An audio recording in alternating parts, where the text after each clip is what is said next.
Hello बच्चों, आपका स्वागत है आपके अपने YouTube चैनल में।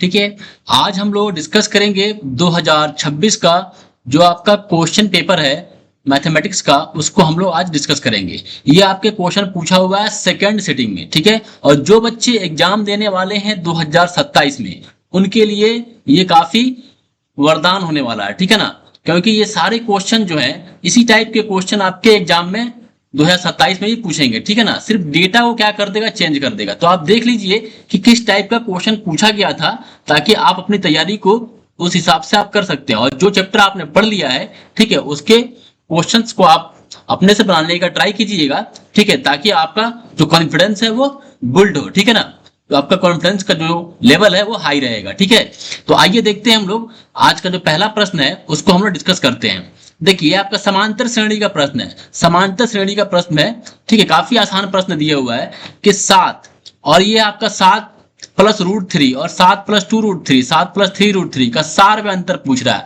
अब देखिए, सार अंतर कैसे निकालते हैं, जो अगला पद होता है उसमें से क्या कर देते हैं, पिछले पद को माइनस कर देते हैं। जैसे पहला दिया हुआ है पद 7 और दूसरा दिया हुआ है 7 प्लस रूट 3, बस हमें क्या इन्हीं दोनों से मतलब है। ठीक है, क्या करेंगे, ये वाला a1 हो गया और ये a2 हो गया, तो हम a2 में से a1 को माइनस कर देंगे, हमारा सार अंतर निकल के आ जाएगा।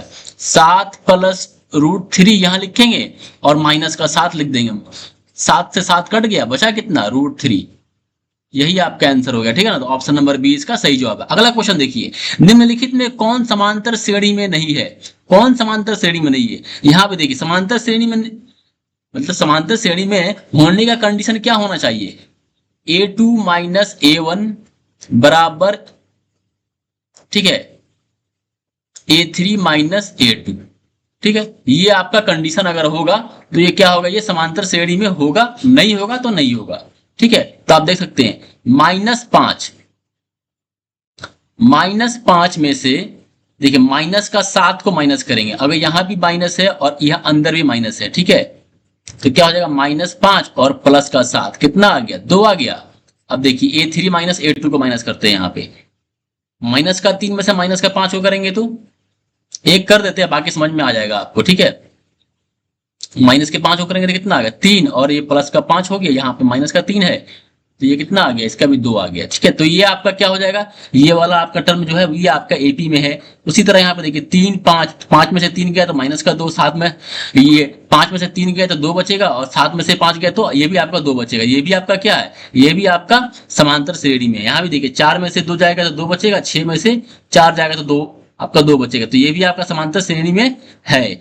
लेकिन यहाँ पे देखिए 2 का स्क्वायर 4 होता है, और 4 का स्क्वायर यहाँ 16 हो जाएगा, 6 का स्क्वायर यहाँ 36 होगा। अब देखिए 16 में से 4 जाएगा तो कितना बच जाएगा आपका, 12, लेकिन 36 में से अगर 16 जाएगा तो कितना बचेगा आपका, 20 बच जाएगा।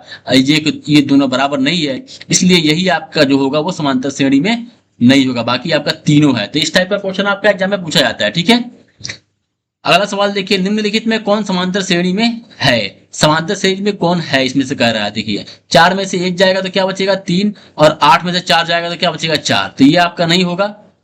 ठीक है, अगला देखिए, यहाँ 2 का स्क्वायर है, 3 का स्क्वायर है, स्क्वायर वाला जो आपका टर्म होता है, ठीक है, जो कंटिन्यू नंबर रहेगा वो आपका जो होता है समांतर श्रेणी में नहीं होता है। देखिए यहाँ देखिए 6 में से अगर 10 जाएगा तो क्या बचेगा, माइनस का 4 बचेगा, और 3 में से अगर 6 जाएगा तो क्या बचेगा, माइनस का 3 बचेगा, तो ये भी आपका नहीं होगा। यहाँ देख सकते 6 में से 3 गया तो 3 बचेगा, 9 में से यहाँ गया 6 गया तो कितना बचेगा, 3 बचेगा। बस 2 टर्म को चेक कर लेंगे। ठीक है, तो ये क्या हो जाएगा, ये हमारा समांतर श्रेणी में है। ठीक है, तो ऑप्शन नंबर डी इसका सही जवाब है। अगला क्वेश्चन देखिए, ये भी आपका एपी का क्वेश्चन है, मतलब समांतर श्रेणी का क्वेश्चन है। -10 -6 -2 का 12वां पद क्या होगा। ठीक है, 12वां पद के बारे में पूछ रहा है। अब पद निकालने के लिए क्या करते हैं, एक फॉर्मूला होता है हमारे पास, an is equal to a plus n minus का 1 इंटू में d। ठीक है, अब देखिए 12वां पद पूछ रहा है, तो n क्या हो जाएगा हमारा, n का नंबर जो संख्या हो जाएगा 12 हो जाएगा। a यहाँ पे कितना दिया हुआ है, a दिया हुआ है माइनस का 10। ठीक है, और d निकाल लेंगे, तो देखिए माइनस के 6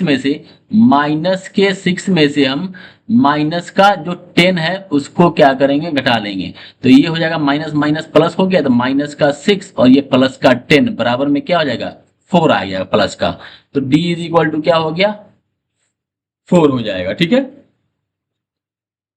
अब क्या करेंगे हम, यहाँ पे a 12 निकालना है ना, 12वां पद निकालना है, तो a की जगह पे क्या रख देंगे, माइनस का 10 रखेंगे, और n की जगह पे क्या रखेंगे 12 रखेंगे, और माइनस का 1 करेंगे, और यहाँ पे क्या कर देंगे गुना में 4 कर देंगे, माइनस का 10 और ये हो जाएगा आपका 11, और 11 गुना 4 44 हो गया, ये आपका माइनस का 10 और प्लस का 44, तो ये कितना आ गया आपका 34 आ गया। देखिए 34 कहीं है आंसर आपका, देखिए ऑप्शन नंबर इसका सी इसका बिल्कुल सही जवाब हो जाएगा। ओके, समझ में आ गया होगा आपको।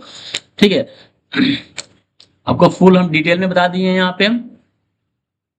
अगला क्वेश्चन देखिए 5 नंबर क्वेश्चन है, एपी का ये भी क्वेश्चन, √2, √8 और √18 का कौन सा पद 10√2 होगा। ठीक है, अब इसका कौन सा पद जो होगा वो 10√2 होगा, तो ये वाला भी जो क्वेश्चन है वो इसी फॉर्मूला पे बनेगा। ठीक है, इसी फॉर्मूला पे बन जाएगा, बस यहाँ पे n का मान निकालना है। ठीक है, आप देख सकते हैं 5वां जो क्वेश्चन है, देखिए इसमें क्या क्या दिया हुआ है, इसमें आपका दिया हुआ है 5वें क्वेश्चन में a दिया हुआ है, a कितना दिया √2 दिया है। ठीक है, और यहां से हम लोग क्या करेंगे d निकालेंगे, तो d बराबर क्या हो जाएगा √8 माइनस का √2, और √8 को क्या लिख सकते हैं, देखो 4 गुना में क्या लिखेंगे 2 लिखेंगे, लिख सकते हैं ना इसको, तो ये क्या हो जाएगा, यहाँ पे 4 को बाहर निकालेंगे तो कितना आएगा 2, और अंदर बच जाएगा 2, तो इसको लिख सकते हैं ना 4 ये सॉरी 2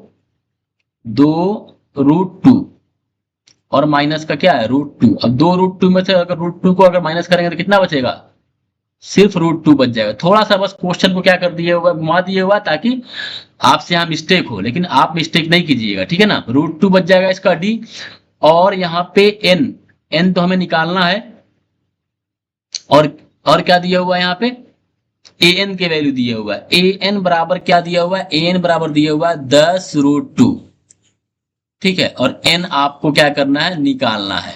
अब देखिए कैसे निकलेगा, ये सारे कंडीशन आपके दे रखे हैं, और यहाँ पे क्या कर रहा है आपका n निकालने के लिए कह रहा है। ठीक है, हम थोड़ा सा नीचे आते हैं और देखते हैं इसका n कैसे निकलेगा। आप देख सकते हैं यहाँ पे, देखिए यहाँ पे an की जगह पे दिया हुआ है 10√2, तो 10√2 लिख लेंगे, और यहाँ पे a की जगह पे क्या लिखेंगे √2, और प्लस यहाँ n निकालना है n-1, और इंटू फिर क्या कर देंगे √2।